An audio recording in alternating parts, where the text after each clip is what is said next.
أعوذ بالله من الشيطان الرجيم. بسم الله الرحمن الرحيم. إنا فتحنا لك فتحا مبينا ليغفر لك الله ما تقدم من ذنبك وما تأخر ويتم نعمته عليك ويهديك صراطا مستقيما وينصرك الله نصرا عزيزا. هو الذي أنزل السكينة في قلوب المؤمنين ليزدادوا إيمانا مع إيمانهم ولله جنود السماوات والأرض وكان الله عليما حكيما. وكان الله عليما حكيما ليدخل المؤمنين والمؤمنات جنات تجري من تحتها الأنهار خالدين فيها ويكفر عنهم سيئاتهم وكان ذلك عند الله فوزا عظيما. ويعذب المنافقين والمنافقات والمشركين والمشركات الظانين بالله ظن السوء عليهم دائرة السوء وغضب الله عليهم ولعنهم وأعد لهم جهنم وساءت مصيرا. ولله جنود السماوات والأرض وكان الله عزيزا حكيما. إنا أرسلناك شاهدا ومبشرا ونذيرا لتؤمنوا بالله ورسوله وتعزروه وتوقروه وتسبحوه بكرة وأصيلا. إن الذين يبايعونك إنما يبايعون الله يد الله فوق أيديهم فمن نكث فإنما ينكث على نفسه ومن أوفى بما عاهد عليه الله فسنؤتيه أجرا عظيما. سيقول لك المخلفون من الأعراب شغلتنا أموالنا وأهلنا فاستغفر لنا يقولون بألسنتهم ما ليس في قلوبهم قل فمن يملك لكم من الله شيئا إن أراد بكم ضرا وأراد بكم نفعا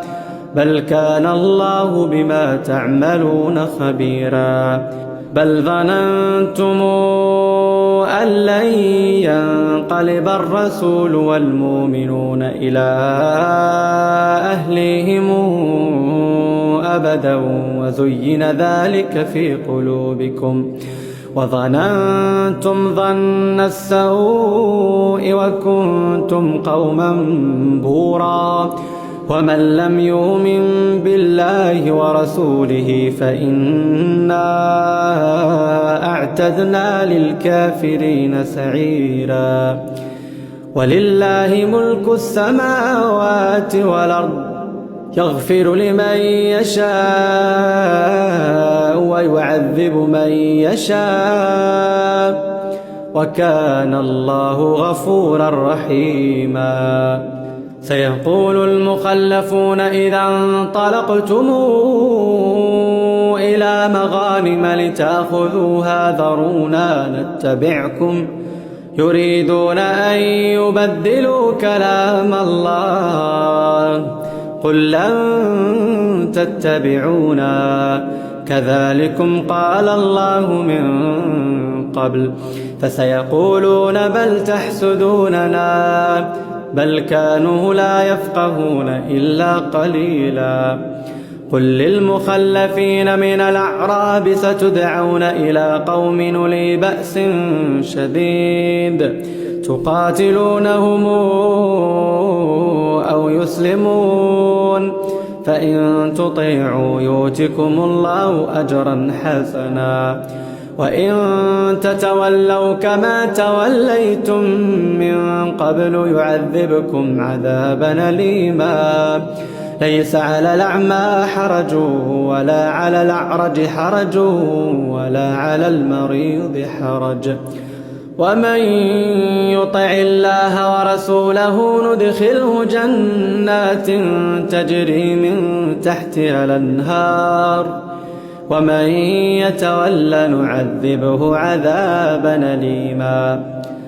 لقد رضي الله عن المؤمنين إذ يبايعونك تحت الشجرة فعلم ما في قلوبهم فأنزل السكينة عليهم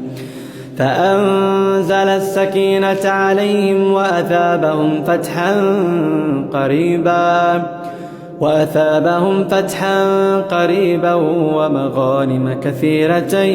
يأخذونها وكان الله عزيزا حكيما وعدكم الله مغانم كثيرة تأخذونها فعجل لكم هذه وكف أيدي الناس عنكم ولتكون آية للمؤمنين ويهديكم صراطا مستقيما وأخرى لم تقدروا عليها قد حاط الله بها وكان الله على كل شيء قديرا ولو قاتلكم الذين كفروا لولوا الأدبار ثم لا يجدون وليا ولا نصيرا سنة الله التي قد خلت من قبل ولن تجد لسنة الله تبديلا وهو الذي كف أيديهم عنكم وأيديكم عنهم ببطن مكة من بعد أن أظفركم عليهم وكان الله بما تعملون بصيرا هم الذين كفروا وصدوكم عن المسجد الحرام والهدي معكوفا أن يبلغ محله ولولا رجال مؤمنون ونساء مؤمنات لم تعلموهم أن تطؤوهم فتصيبكم منهم معرة بغير علم ليدخل الله في رحمته من يشاء لو تزيلوا لعذبنا الذين كفروا منهم عذابا أليما إذ جعل الذين كفروا في قلوبهم الحمية حمية الجاهلية فأنزل الله سكينته على رسوله وعلى المؤمنين وألزمهم كلمة التقوى وكانوا أحق بها وأهلها وكان الله بكل شيء عليما لقد صدق الله رسوله الرؤيا بالحق لتدخلن المسجد الحرام إن شاء الله آمنين محلقين رؤوسكم ومقصرين لا تخافون فعلم ما لم تعلموا فجعل من دون ذلك فتحا قريبا هو الذي أرسل رسوله بالهدى ودين الحق ليظهره على الدين كله وكفى بالله شهيدا محمد رسول الله محمد رسول الله والذين معه أشداء على الكفار رحماء بينهم تراهم ركعا سجدا يبتغون فضلا من الله ورضوانا سيماهم في وجوههم من أثر السجود ذلك مثلهم في التوراة ومثلهم في الإنجيل كزرع أخرج شطأه فآزره فاستغلظ فاستوى على سوقه يعجب الزراع ليغيظ بهم الكفار. وعد الله الذين آمنوا وعملوا الصالحات منهم مغفرة وأجرا عظيما.